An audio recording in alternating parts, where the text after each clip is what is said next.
AITA for being upset with my fiance for not asking to see the images that I supposedly sent to an old male co-worker. I 20F have a fiance 35 meters mark. We have been together for about a year now. We met working for the same company, me as a cashier and him as a security officer. Before we got together I dated a guy 20 meters Jake for about 5 days. We didn't work out together, so I broke things off. Soon after me and Mark got together. We were still working at our company together when we began dating, which was against company policy. So we had to keep things hush-hush. Since I wanted to talk about him and gush with my coworkers, so I basically made up a fictional person whom I was doing all the things I did with Mark with this fictional person. When things started to get more serious with us, we both decided it would be best if I left 9 months ago. Also, if I would have stayed he could have gotten fired because of the policy. So this brings things to last night. I got off work at WFH job and was waiting for him to get home when he informed me that we needed to talk about some things. I asked him if he's okay, which he says yes. I then asked him if he's upset by anything and he doesn't respond to me. So I wait till he gets home. When he gets home he starts to tell me that he was called over by Jake and another co-worker that neither of us know, and was asked by the co-worker that neither of us know, and started telling him that a girl that used to work here is texting me bragging that she is with a guy,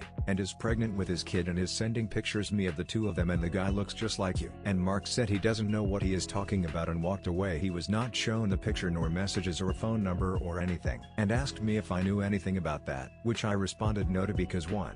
I do not talk to anyone from that company. 2. I don't have men text me at all. 3. I used to have a lying problem when we first started our relationship, and after a lot of talking and healing, lying was a coping mechanism with my abusive parents. I just don't allow myself to lie anymore because I just can't do it. And he didn't believe me. He asked me if in any way this is my fault, and I said no, and he seemed like he didn't believe I was telling the truth. So I offered him my phone. I told him he can go though at any time he wants. He knows my passcode and his fingerprint is in my passcode too. He then told me that anything I said can be deleted. After that he said he didn't want to talk about it anymore, and we both went to bed a bit upset. I asked him today while he was at work if he was going to ask the guy who was with Jake if he could see the pictures I supposedly sent or the messages, and he said no because he didn't want to give them any more ammo. So Reddit AITA for being frustrated that my fiance won't ask the man that I supposedly sent pictures to see the pictures.